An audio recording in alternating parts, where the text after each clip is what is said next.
Transformed when the Transcontinental Railroad arrived and gold was discovered in North Idaho in the late 1800s, Spokane became the center of regional commerce for the inland Northwest. And to this day, it is a great place to live with a diversity of architecture and a vibrant arts and culture scene.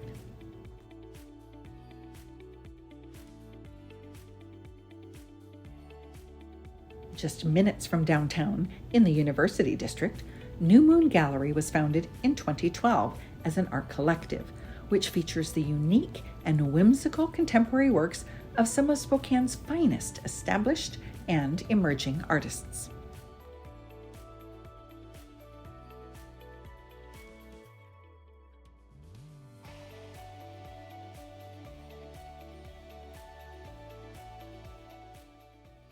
So Carol, we're here at New Moon Gallery. How long have you been an artist here? I've been here about 6 years. Okay. Before COVID. Oh, really? Well, if you survived COVID, that's something, we did. Right? It's amazing. We're still open after COVID. Yes. And for you as an artist, how did that affect you? You know, I have a studio at home, and it didn't affect me too much as an artist. It's not my only income, and I could just stay home and paint and play with things. Almost a moment to really let your creativity go because you weren't worried about getting something done on time or being somewhere. No deadlines at all. It was just relax and get out of the house and play with paint. Yeah, I love that. So this is a very interesting area that you have your gallery here. Sort of an East Sprague. This is called the University District. University District, okay. This is a historic neighborhood. And we have the oldest tavern with this same name since the 20s or whenever they opened. The Checkerboard Tavern's just a couple blocks down the street. Yes. And this building, it was a storefront for a long time. The last business was the Echo Depot, and they sold a lot of solar panel type installations and recycled paint, which was kind of fun. Yeah. But anyway. So you couldn't take some of their paint and do something fabulous with it? No, it was wall paint. Oh, okay. Wall paint. I actually put it in my house. It's great paint. Oh, really? So, okay. Okay. So you are a painter. I'm a painter. How did you get started doing that? I am. I like to be creative. I like to make things. I like to do things with my hands. I worked for a company called Artwork Spokane. We did wall finishes and concrete overlays, and it was just fun to expand and not follow the rules of what you're supposed to do. Artists should never paint. follow the rules, Never, right? Never. And I taught classes through her with the cement, and I said, now if you make a mistake, you keep going. You don't just stop because you've made a mistake. Right. You build on it, and it will turn out just the way you want it. It'll be beautiful. Right. So I use a lot of plasters. She had leftover plasters that I acquired when she sold her business, and lime plasters. I really like to play with lime plasters. Yeah. And do you it with your fingers or with a palette knife or something? It's a trowel. Sometimes I use a big trowel or a palette knife. Okay. Yeah, because there's a crack to it, and you can polish it and add I've color. always wanted to learn how to do because I do paint, but with the palette knife. Yeah. And I haven't. It's real similar. And you can buy texture mediums nowadays that are similar. They're just acrylic. If you want to use. Now you're wrinkling a little bit, your nose a little bit when you said acrylic. So is that like beginner level? No, not at all. Okay, just checking. It's because I had so much plasters. I don't have to go out and buy. Mediums that are kind of expensive and get a little jar. So, but my stuff's starting to dry out, and when that's done and dried out, I'm going to switch to some other art medium, pottery, or I've kind of gone into paper mache. That's fun. Okay. I've done fabric. I guess I'll have to call it fabric mache. I don't know. Okay. Or maybe that word means paper. I don't know. But I've mixed glue with paint and drywall mud and put that through fabric, and it makes a wonderful hard surface for a larger paper mache piece. I say I don't know what to call it because everybody Maybe knows. You've invented it. Maybe people know what paper mache is, and So I have a piece in the window I did that with, and Great. That's fun. So I'm kind of tired of painting. But always learning, always something new. Always learning and when you're something creative, you constantly need another outlet. Yes. Right? Yes. Because I'm easily bored. I'm distracted by bling. Okay. And I'm easily bored. Carol, I knew you were a woman after my own heart because I'm easily bored and I'm distracted by bling. Yeah. So I get it. Yeah.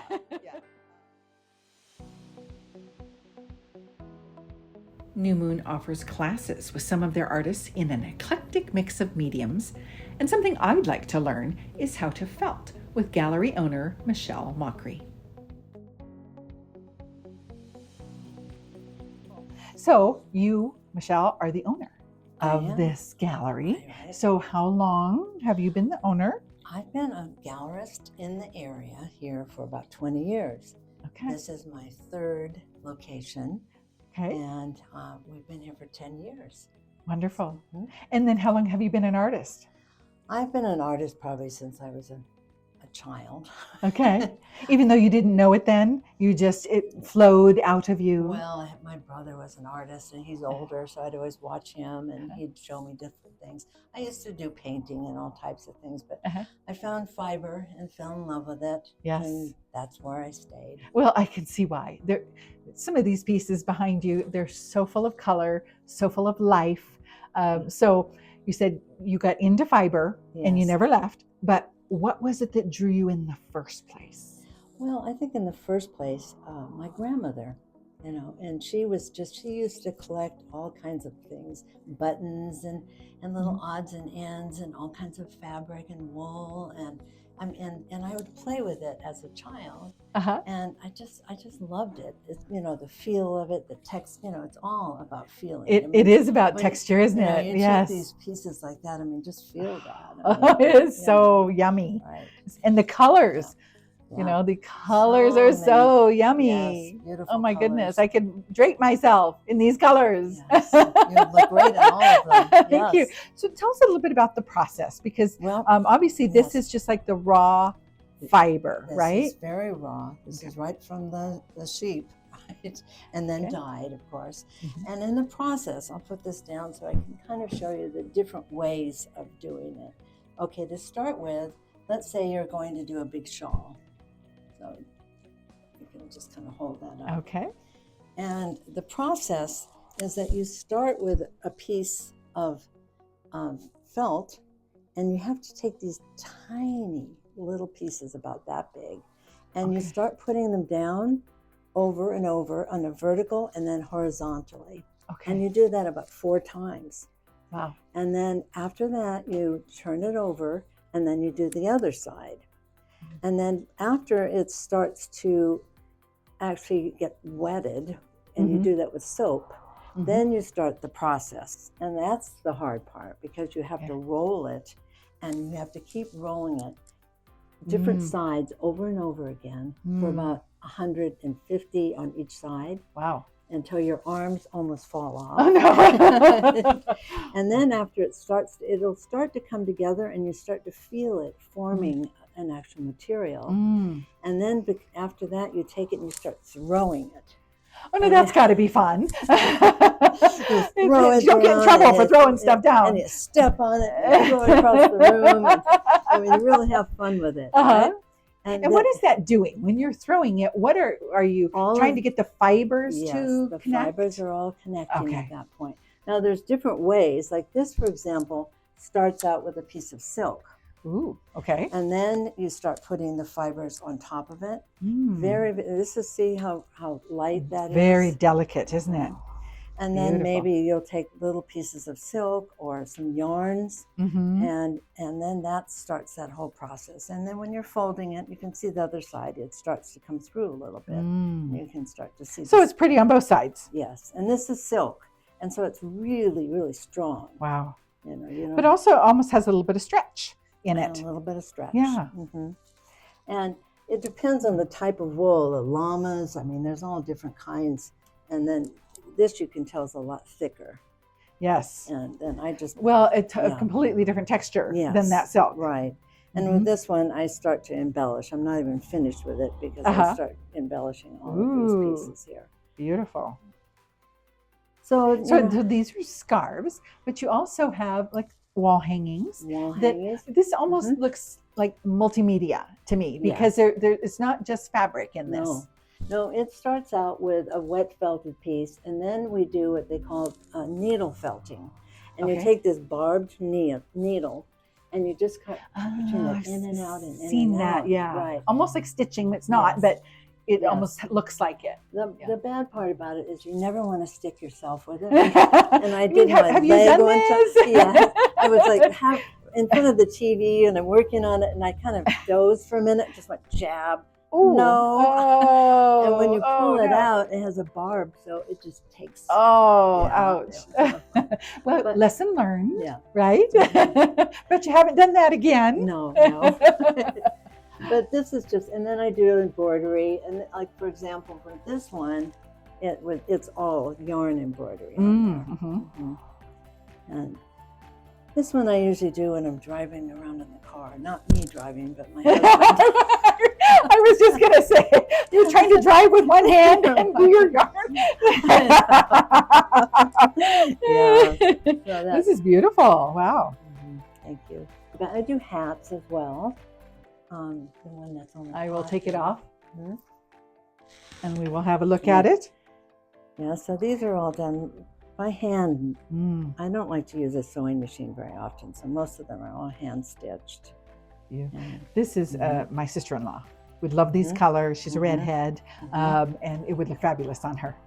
Yes, beautiful. And hand, sometimes purses. I don't really have. I only have one small one here, and that one isn't. Oh, let's see if I can get it off without, like, causing any troubles. Okay, look at that. And this is also wet felted material, and then I just start to play with it and embellish it as much as I can. You know, it's just kind of a playful. You know, what are you going to do with it? Slap somebody with it? I don't know. Well, but that was a very model pose that you just did. You know, in my purse. I can tell you know how to do that. Beautiful.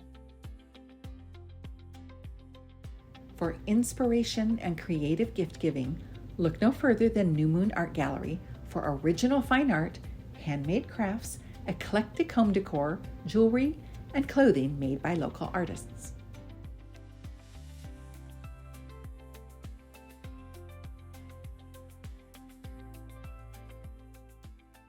"10 years after its founding in 1873, the E was added to the original name Spokane, which is why it is not pronounced Spokane. Just a little trivia there to help you sound like a local. I'm Miss World Traveler Kerry Damiano, reminding you it's never too late to go somewhere new and try something different.